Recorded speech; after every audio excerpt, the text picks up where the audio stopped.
tuvo esta reunión con gobernadores y presidentes municipales de la frontera sur. Ya nos adelantaba el director del Instituto Nacional de Migración que se van a colocar o se van a instalar 17 nuevos campamentos para menores migrantes no acompañados. ¿Qué otras acciones se acordaron, presidente?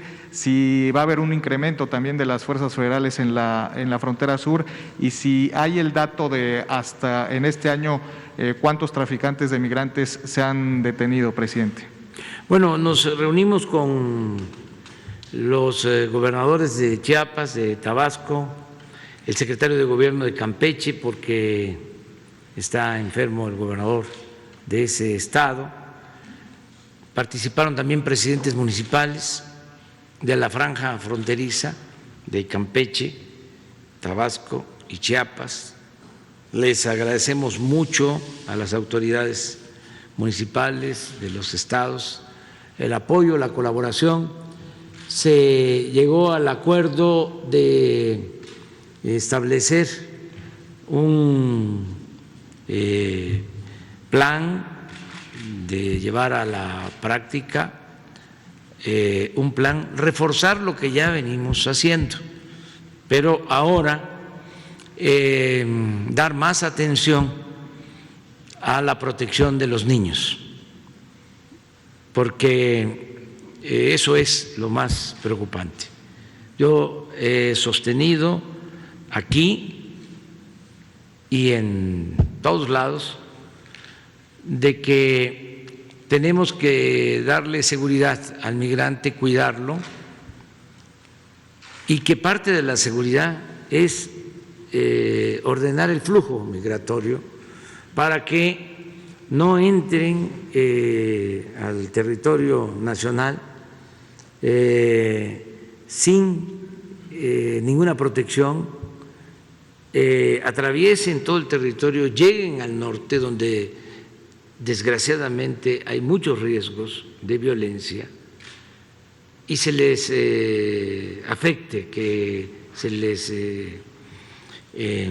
agreda, que se les dañe. No queremos aquello que sucedía con frecuencia en Tamaulipas, de la desaparición, masacres de migrantes. También lamentamos que hace poco en un municipio de la frontera de Tamaulipas, en Camargo, asesinaron, quemaron a 19 migrantes del hermano país de Guatemala.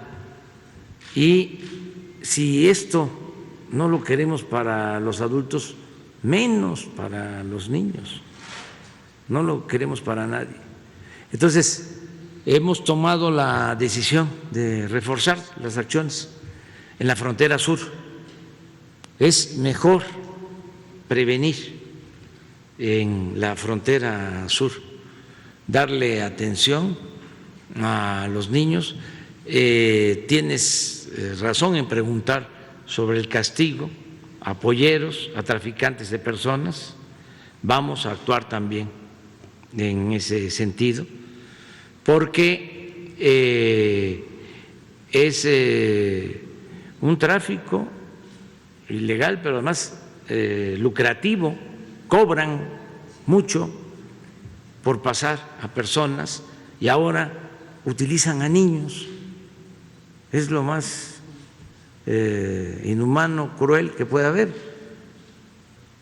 Entonces vamos a actuar, por eso nos reunimos. En una semana ya tenemos completo el plan, estamos participando todos, la Secretaría de Relaciones, la Secretaría de la Defensa, Marina, Guardia Nacional, Seguridad Pública, está participando la Secretaría de Bienestar, de Medio Ambiente, participa la Secretaría de Salud, el DIF, que se va a hacer cargo de establecer refugios para niños, para protegerlos, y repito, lo vamos a hacer de manera coordinada con las autoridades locales.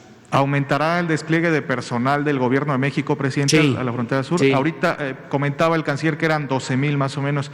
¿Cuántos más irán para allá, presidente? No quiero yo dar números, pero sí vamos a trabajar con más intensidad en la frontera sur por las circunstancias estas especiales de la migración, sobre todo lo que tiene que ver con la protección de los niños. No queremos desgracias, no queremos actuar sin prevenir ante una situación delicada. Les doy un dato. Los momentos más difíciles con el presidente Trump en el mes de mayo del 19, no sé si tengan la gráfica,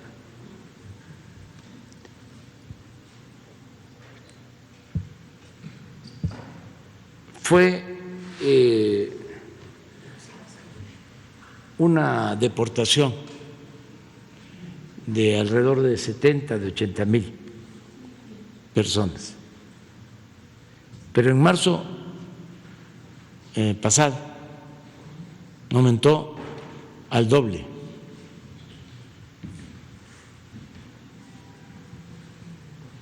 Entonces,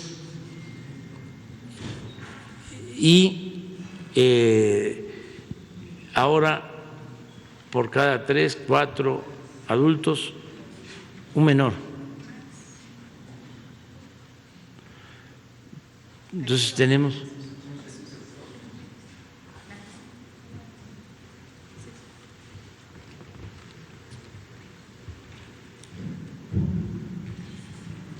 este es el dato del crecimiento de los últimos meses, pero hay una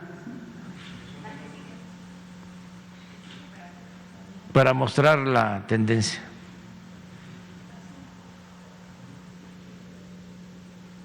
Aquí, a ver, regresa. Sí, regresa. Esta, menores. Diciembre 20,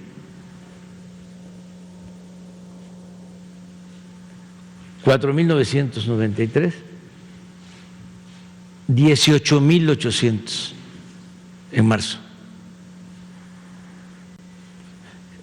Todavía no tenemos el dato de abril, pero sí es muy preocupante el crecimiento. Esto es en menores. A ver, la que sigue es así. Esto es lo que les decía, mayo, menores. Aquí fue la crisis, ¿se acuerdan de los aranceles?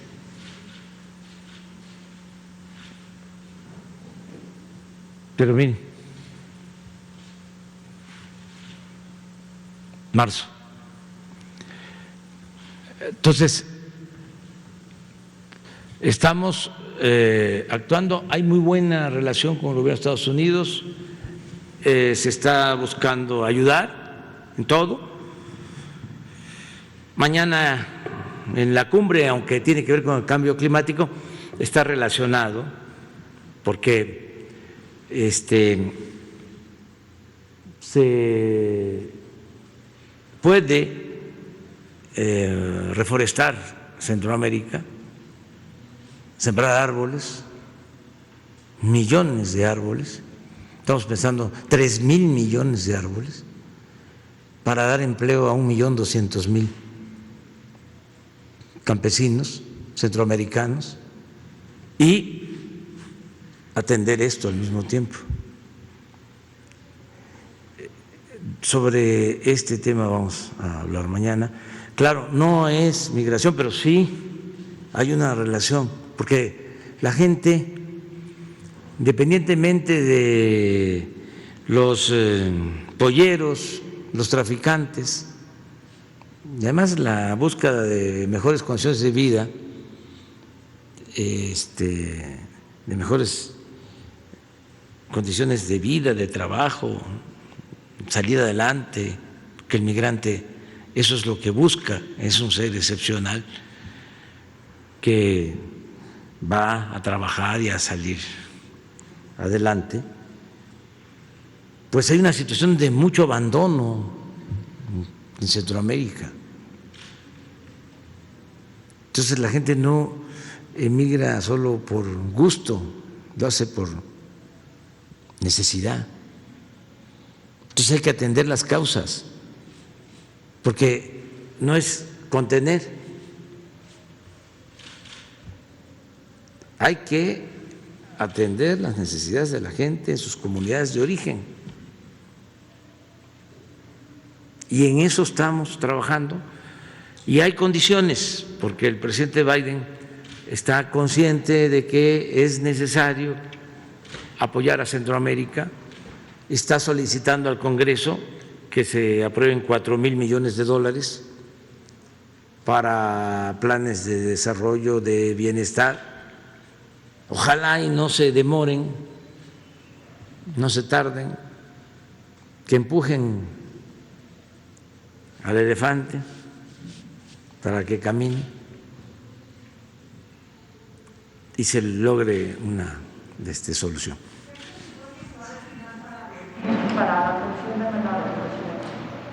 El presupuesto se va a definir la semana próxima, pero no hay límite porque es un asunto humanitario. El gobierno nuestro, todo lo que tiene que ver con el principal de los derechos humanos, que es el derecho a la vida, siempre es una prioridad y no tiene techo financiero, no hay límite, es lo que se necesite, lo que se requiere. Afortunadamente tenemos presupuesto porque no hay corrupción. Eso lo tengo que estar recordando. Miren, pañuelito blanco,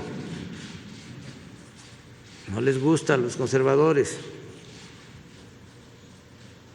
pero se acabó la corrupción. Arriba. Y el gobierno no está dedicado a robar como era antes. El gobierno está dedicado a atender al pueblo. Entonces, como no hay corrupción, pues tenemos ahorros. Nada más ayer se logró el acuerdo con el señor Ancira y va a devolver 216 millones de dólares. Estamos hablando como de más de 4,000 millones de pesos. Y así vamos a seguir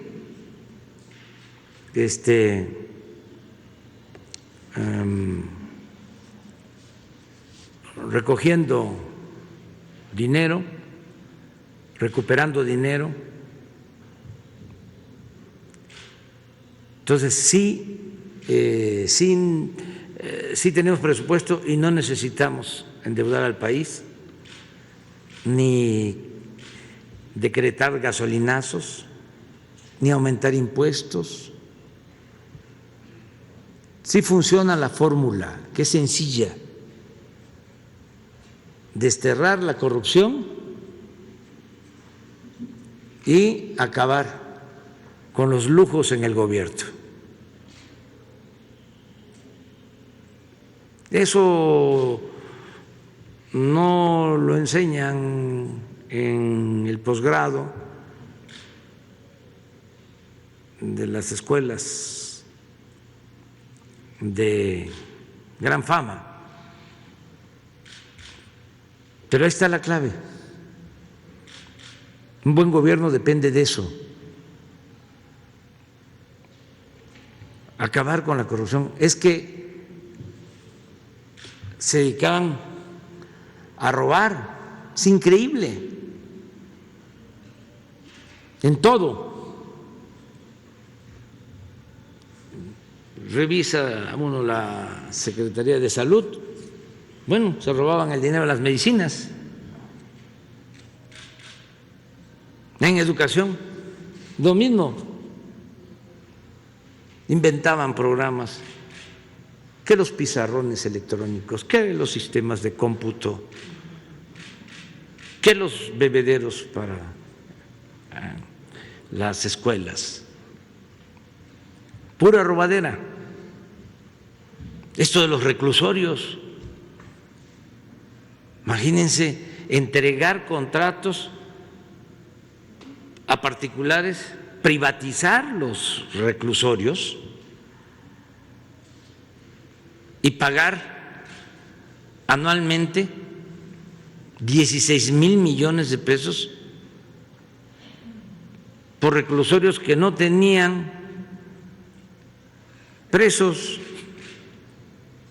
pero había que pagar porque así estaba en el contrato. Pero no solo eso, a los 20 años el reclusorio,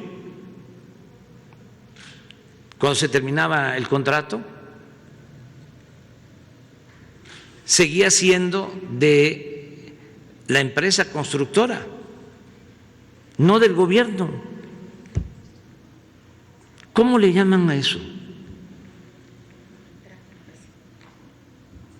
Por eso están desconcertados. Lo mismo en la industria eléctrica, entregando subsidios a empresas extranjeras, cobrando más a los mexicanos, cobrando más tarifa a las familias que consumen energía eléctrica en los domicilios que a las grandes empresas, que a las grandes corporaciones. Pero todavía hay otras cosas peores. Imagínense que no pagaban impuestos. Piensen, y además lo he dicho varias veces y nadie me replica, nadie contesta de que no era cierto. Imaginen bancos famosísimos, empresas famosísimas, de las más mencionadas. Pues esos bancos, esas empresas que están imaginando ustedes y los que nos están viendo, no pagaban impuestos o se les devolvían los impuestos. Por eso es su enojo. Pero tenemos que llevar a cabo los cambios. Estaban destruyendo al país por completo. Estaban comprometiendo, hipotecando el futuro de las nuevas generaciones de manera irresponsable. Entonces ya se acabó la robadera. Entonces por eso tenemos presupuesto. Cuando nos dicen, a ver, ¿cómo se van a atender a los niños migrantes? Pues vamos a tener presupuesto para eso porque hay recursos. Tenemos presupuesto suficiente para la compra de todas las vacunas que se requieren. Tuvimos presupuesto para reconvertir hospitales, terminar hospitales, contratar a más personal médico. Fue muy importante, satisfactorio el que no se haya quedado un enfermo de COVID sin atención médica, sin una cama, sin un ventilador, levantando el sistema de salud del suelo donde lo encontramos. sin equipos, sin médicos, sin enfermeras, y logramos salir adelante con el apoyo de los trabajadores. Esto es muy importante. ¿Cómo estamos sacando adelante a Pemex? ¿Cómo estamos rescatando a Pemex? Con los trabajadores, con los técnicos. Ayer hubo de nuevo, porque nos dejaron fierros viejos, acabaron con todas las plantas petroquímicas, querían acabar con las refinerías, convertirlas en chatarras. Ahí estamos rehabilitándolas, modernizándolas, pero estamos hablando de abandonos de décadas. Pues ayer, de nuevo, otro incendio en Pajaritos, en el complejo petroquímico. Y ahí los trabajadores de inmediato a cerrar las válvulas y a controlar. Y afortunadamente no se tuvieron desgracias. Los trabajadores. Viene la nevada en Texas, padecen muchísimo allá, hasta situaciones inhumanas, porque tuvieron que padecer fríos, sin luz, sin calefacción, pero muchos días en Texas. En 5 días aquí, los trabajadores de la Comisión Federal de Electricidad resolvieron el problema. En 5 días. Con la pandemia, los médicos, las enfermeras, los trabajadores del sector salud.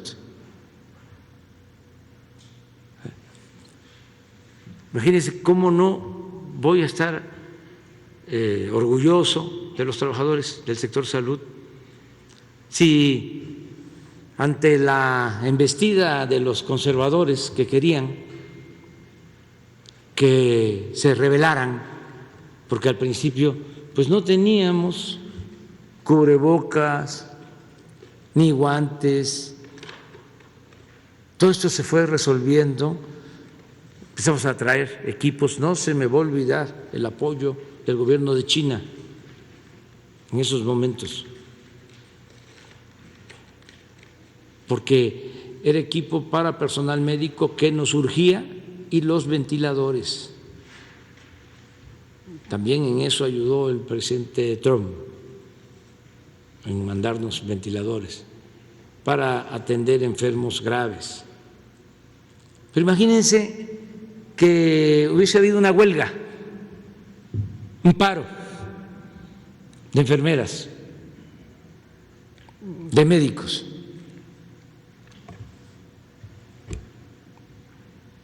No, los trabajadores de la salud actuaron y siguen actuando de manera muy responsable. Entonces, la apuesta es a los trabajadores, al pueblo. Con los trabajadores, con el pueblo de México, vamos a llevar a cabo la transformación. Y es un grupo minoritario conservador el que no quiere, porque siente que se le afectan sus intereses, sus privilegios, y por eso la campaña en contra, con todos los medios de información, algo realmente lamentable, porque el periodismo es un oficio noble que debe de estar siempre en favor de causas justas. Y estamos pasando un mal momento en cuanto al periodismo, porque están obstinados en defender causas de minorías, rapaces. Un periodismo para favorecer a traficantes de influencia, ni siquiera para favorecer a empresarios, porque en sentido estricto no son empresarios los que se sentían dueños de México, son traficantes de influencia. El de empresario trabaja todos los días y padece porque tiene que garantizar la nómina, tiene que aplicarse. No, estos se dedicaban solo al tráfico de influencia, a conseguir contratos. Había casos en donde funcionarios del más alto nivel cobraban por audiencia.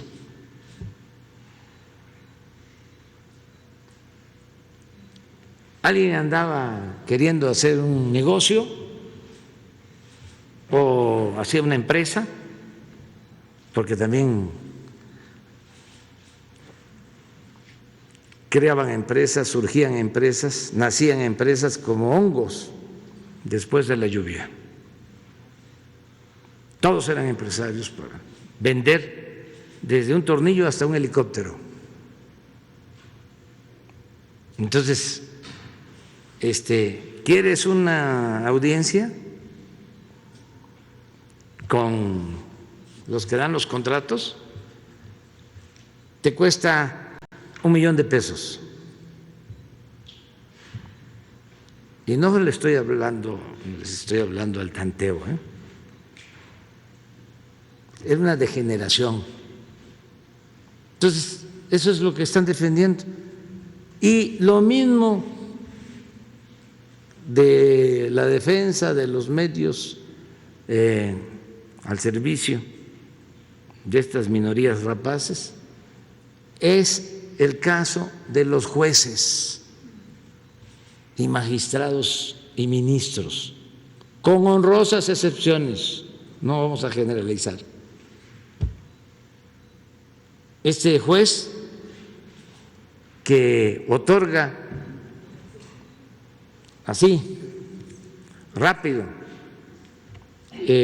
amparo por lo de las tarjetas telefónicas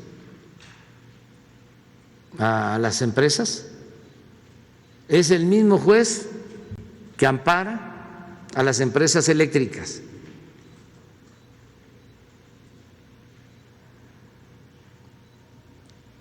Y yo soy muy respetuoso de la división y el equilibrio entre los poderes, la autonomía, la independencia de los poderes, pero sí hace falta una reforma en el Poder Judicial. Urge una reforma en el Poder Judicial. Yo lo percibo porque ahora que se hizo esa modificación a una ley, se agruparon todos.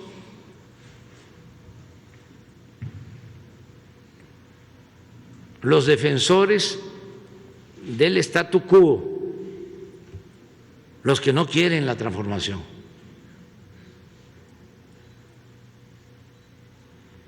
Pero afortunadamente, pues está esa iniciativa en el Congreso, va a decidir la Cámara de Diputados,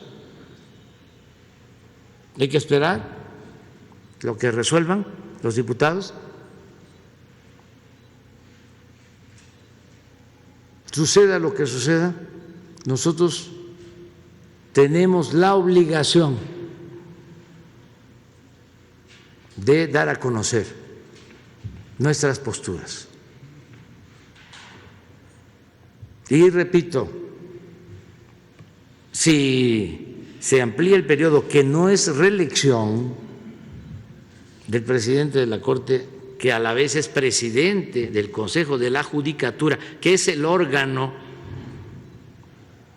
responsable de garantizar la honestidad de jueces, magistrados, ministros, al interior del Poder Judicial. Si la ampliación del periodo de 2 años, que repito, no es reelección, lleva a que se mantenga el actual presidente de la Suprema Corte, también presidente del Consejo de la Judicatura, yo estoy a favor. Así de claro. Porque el presidente de la Corte es una gente recta, íntegra, honesta. Y es muy difícil en estos tiempos. No olvidemos que estamos enfrentando no solo una crisis económica, una crisis política, estamos enfrentando un proceso de degradación progresiva, una decadencia.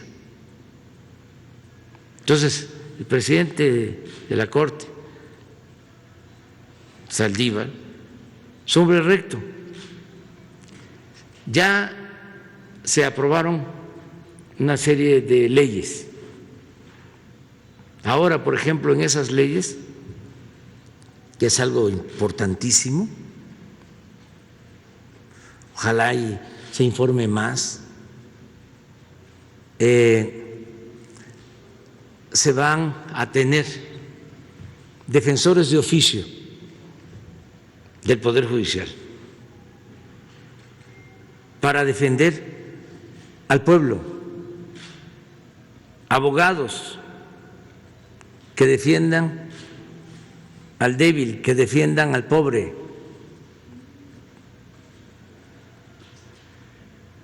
Eso es todo un cambio, porque ¿quiénes son los que cuentan con abogados?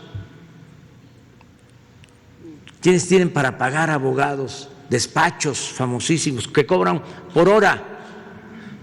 Pues los potentados. ¿Quiénes son los que pueden invitar a comer, a cenar a los jueces, a los magistrados, a los ministros? Pues los abogados que defienden a los potentados. ¿Quién defiende al pueblo? ¿Este juez otorga amparos a los pobres? ¿Protege a los pobres?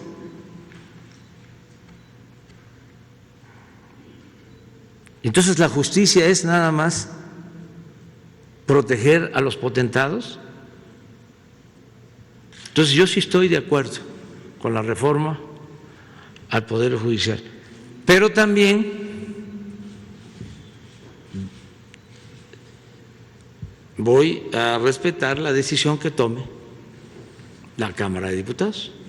Y no solo eso, si la Cámara de Diputados aprueba la ampliación del plazo, que repito, no es reelección,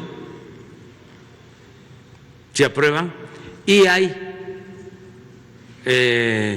un recurso de inconstitucionalidad, también que se analice, que se debata. Es un buen tema, es polémico.